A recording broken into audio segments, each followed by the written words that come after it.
Saudi ബാലൻ കൊല്ലപ്പെട്ട കേസിൽ Riyadh ജയിലിൽ കഴിയുന്ന അബ്ദുൾ റഹീം 1.5 വർഷം കൂടി മോചനത്തിനായി കാത്തിരിക്കണം. 2006 ഡിസംബറിൽ അറസ്റ്റിലായ റഹീം 19 വർഷമായി ജയിലിൽ കഴിയുകയാണ്. പബ്ലിക് റൈറ്റ് പ്രകാരമാണ് 20 വർഷത്തെ തടവ് ശിക്ഷ വിധിച്ചതോടെയാണ് കാത്തിരിപ്പ് നീളുന്നത്. കൂടുതൽ വിവരങ്ങളുമായി സുരേഷ് വെള്ളിമറ്റം ചേരുന്നുണ്ട്.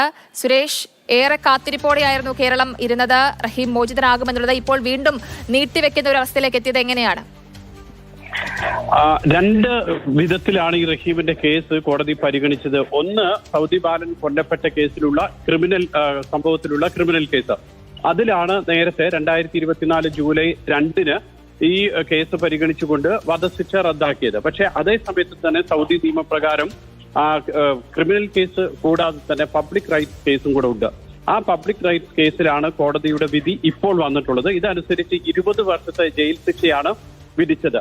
ആ 20 വർഷത്തെ ജയിൽ ശിക്ഷയിൽ നമ്മൾ നേരത്തെ പറഞ്ഞതുപോലെ 2006 ഡിസംബറിലാണ് റഹീം ജയിലിലാകുന്നത്. അതുകൊണ്ട് തന്നെ ഇപ്പോൾ ഏതാണ്ട് 18.5 വർഷത്തോളം ശിക്ഷയായി. അപ്പോൾ ഇനി കഷ്ടിച്ച് 1.5 വർഷം കൂടിയാണ് ജയിലിൽ കഴിയേണ്ടി വരിക. ഒരുപക്ഷെ വേണമെങ്കിൽ ഈ സമയത്ത് വീണ്ടും അപ്പീൽ നൽകാനൊക്കെ ഒരുപക്ഷെ സാധ്യതയുണ്ടാകും. അതിനി ഫൈനൽ ഉത്തരവിന്റെ കോപ്പി കിട്ടിയതിനു ശേഷം മാത്രമേ നമുക്ക് ആ കാര്യത്തെക്കുറിച്ച് പറയാൻ കഴിയുകയുള്ളൂ. കാരണം ഇത്രയും കാലം ജയിൽ ശിക്ഷ അനുഭവിച്ചു എന്നുള്ള കാര്യങ്ങളൊക്കെ ഒരുപക്ഷെ ഇന്ന് വാദത്തിന്റെ സമയത്ത് റഹീമിന്റെ അഭിഭാഷകൻ അക്കാര്യമൊക്കെ പറയുന്നുണ്ടായിരുന്നു. എങ്കിലും 20 വർഷത്തെ ജയിൽ ശിക്ഷയാണ് ഇപ്പോൾ ഈ കേസിൽ വിധിച്ചിട്ടുള്ളത്. ഇനിയും എന്തെങ്കിലും നടപടിക്രമങ്ങളിലൊക്കെ ഒരു കാലതാമസം ഉണ്ടാകാൻ സാധ്യതയുണ്ടോ? ഇനി 1.5 വർഷം കൂടി കാത്തിരിക്കണമെന്നുള്ളതാണ് പറയുന്നത്. നമ്മൾ മോചനദ്രവ്യം അടക്കം കൊടുത്തതാണ്. അപ്പോൾ ഇനിയും എന്തെങ്കിലും സാങ്കേതിക തടസ്സം ഉണ്ടാകാൻ ഇടയുണ്ടാകുമോ? ജയലക്ഷ്മി, ഈ പറയുന്നത് പോലെ മോചനദ്രവ്യം നമ്മൾ കൊടുത്തു. 32 കോടിയിലധികം ഇന്ത്യൻ രൂപ മോചനദ്രവ്യം കൊടുത്തു. അത് നമ്മുടെ ജനങ്ങളുടെ ഇടയിൽ നിന്ന് തന്നെയാണ് റഹീമിന്റെ ജീവൻ തിരിച്ചു കിട്ടാൻ വേണ്ടിയിട്ടുള്ള അത്രയ്ക്ക് വലിയൊരു ഇടപെടൽ ഉണ്ടായതും. പക്ഷേ ആ മോചനദ്രവ്യം ആ കുടുംബത്തിന് കൊടുത്തു. കുടുംബം അത് സ്വീകരിച്ചു.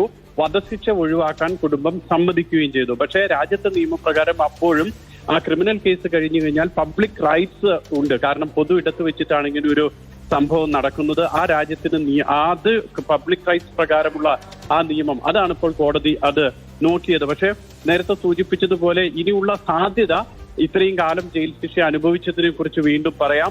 അതുപോലെ തന്നെ റഹീം അവിടെ വന്നിട്ട് സൗദി അറേബ്യയിൽ വന്നിട്ട് കഷ്ടിച്ച് 1 മാസം ആകുന്നേ ഉണ്ടായിരുന്നുള്ളൂ. അതുകൊണ്ട് തന്നെ ഈ കുടുംബവുമായിട്ട് ഒരു വിധത്തിലുള്ള മുൻവൈരാഗ്യം ഇല്ല എന്നൊക്കെ റഹീം കോടതി ഇതുവരെ ബോധ്യപ്പെടുത്തിയിട്ടുണ്ട്. ഏതായാലും ഒരുപക്ഷെ വീണ്ടും ഒരു അപ്പീൽ നൽകാനുള്ള സാധ്യതയുണ്ടാവും. പക്ഷെ അപ്പോഴും നമുക്ക് വിധിപ്പകർപ്പ് ലഭിക്കണം. പക്ഷെ അപ്പോഴും ഓർക്കേണ്ടത് ഇതിനെ തിരിച്ച് മറ്റൊരു ആശ്വാസമായിട്ട് വേണം കാണാൻ.